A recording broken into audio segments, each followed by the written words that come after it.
Eccoci qua cari telespettatori, questa volta parliamo di lavoratori, quindi abbiamo parlato della legge di bilancio relativamente alle questioni dei pensionati e pensionandi, adesso apriamo uno spaccato invece per quel che riguarda un po' tutti quanti coloro che sono ancora al lavoro. Lo facciamo in modo particolare con Giacomo Vendrame, ben ritrovato segretario organizzativo CGIL Veneto, grazie di essere qui con noi.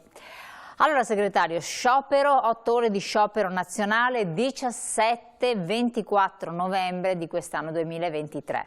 Perché?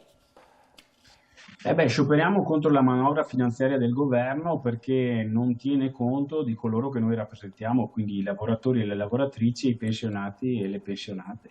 Perché quanto contenuto all'interno della manovra riteniamo che sia assolutamente sbagliato e in qualche modo non vada nella direzione di rispondere ai bisogni appunto dei soggetti che dicevo prima.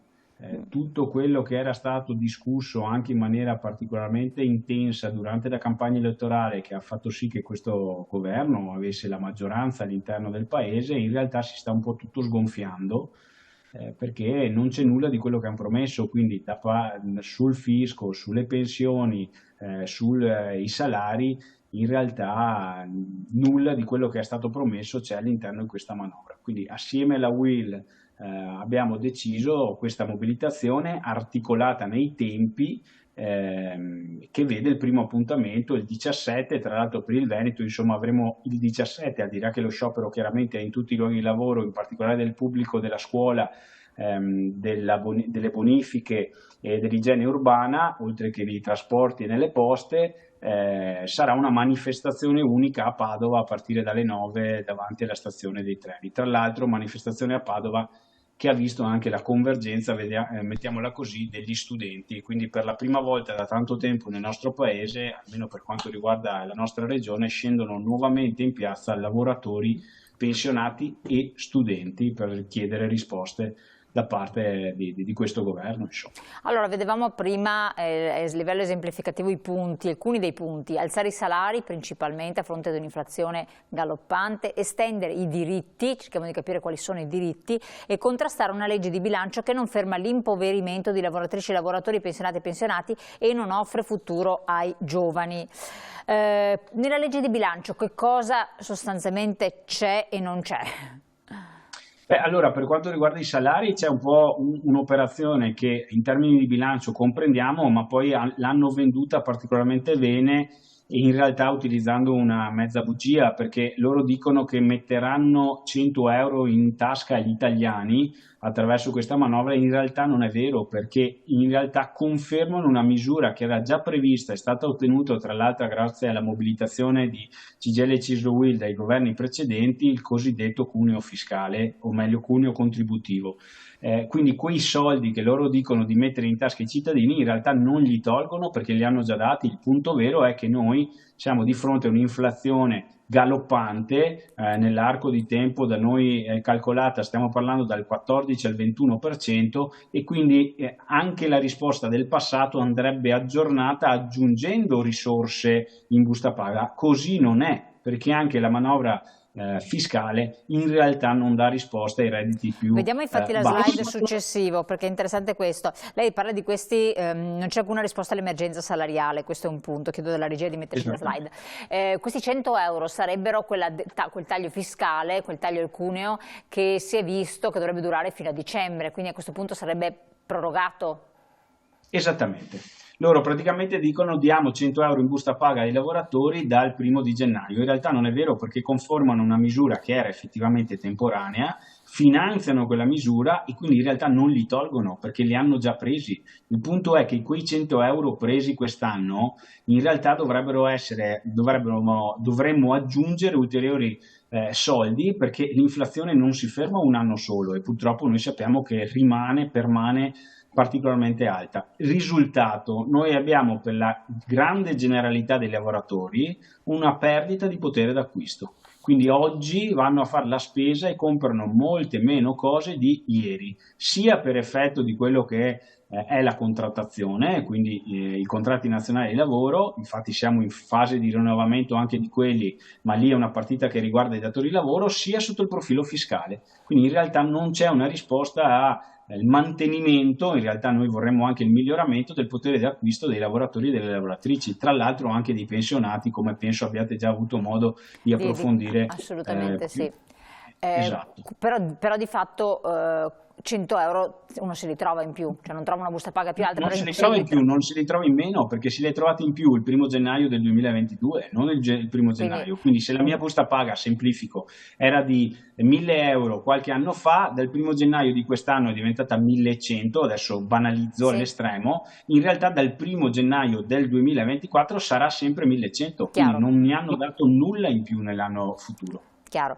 Allora, poi voi dite non si fa nulla per il lavoro stabile e di qualità e in qualche modo non si interviene contro la precarietà. Perché?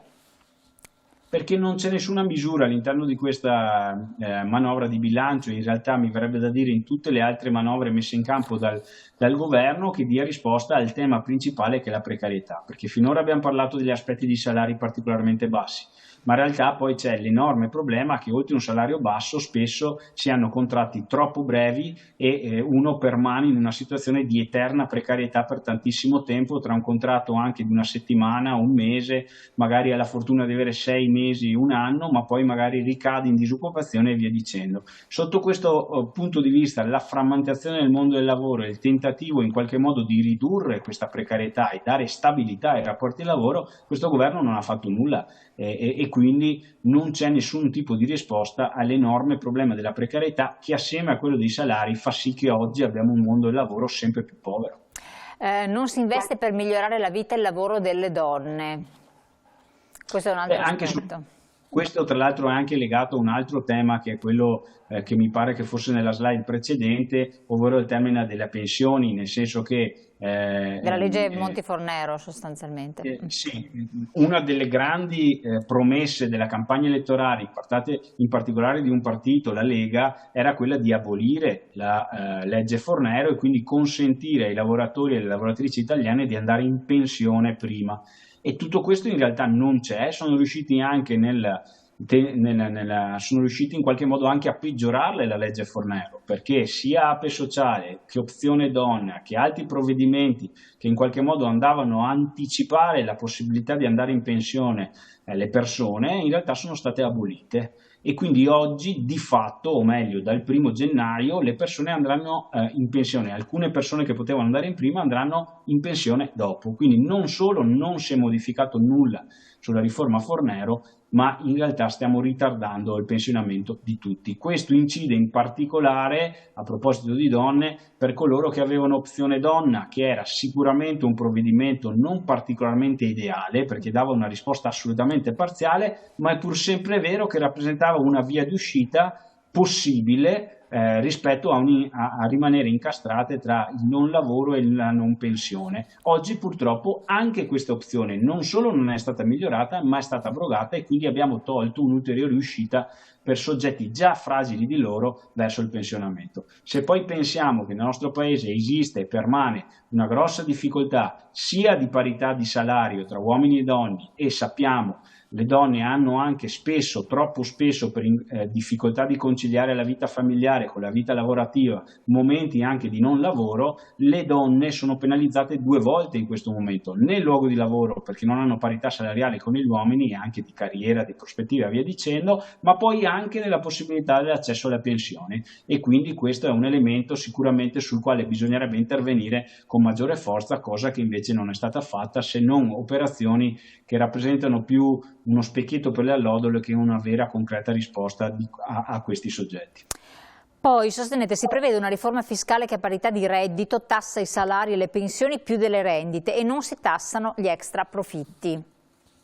Noi anche qui veniamo da una narrazione in cui questo governo si era mosso, almeno a parole, contro i poteri forti, la famosa tassa in particolare delle banche sugli extra profitti, che poi in realtà si è sgonfiata come neve al sole, perché in realtà si è trasformato in un nulla di fatto nella pratica.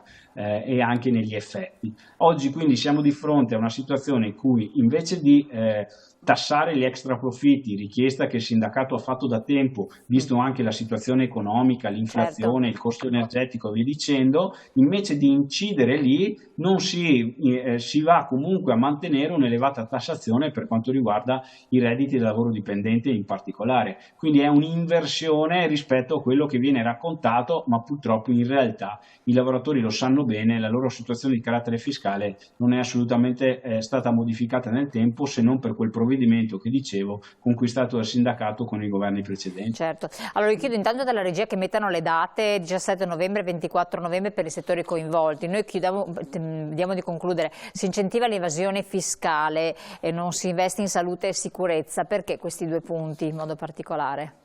Perché in realtà anche con provvedimenti precedenti sull'evasione fiscale non si fa assolutamente nulla, anzi il messaggio politico e anche culturale che viene dato è che tutto sommato in qualche modo tra condoni, condonini, rottamazioni di cartelle esattoriali e via dicendo sia anche possibile in qualche modo uscire da una situazione anche di accertamento di evasione in qualche modo più puliti rispetto a prima. Questo è un effetto culturale nel nostro paese devastante, perché a questo punto nessuno è incentivato a mantenere le regole sull'evasione fiscale, in particolare alcune categorie che gli è possibile evadere fiscalmente, e questo genera chiaramente un aumento di quella che è l'evasione fiscale in essere e soprattutto un nessun recupero delle enormi risorse che elude il fisco. E quindi siamo alle solite, invece in qualche modo di contribuire a una normalizzazione dell'economia e riportare a base fiscale molte partite che ci sono, si va poi a colpire coloro che sono già colpiti pesantemente dal fisco, in particolare mi riferisco ai lavoratori dipendenti e ai pensionati.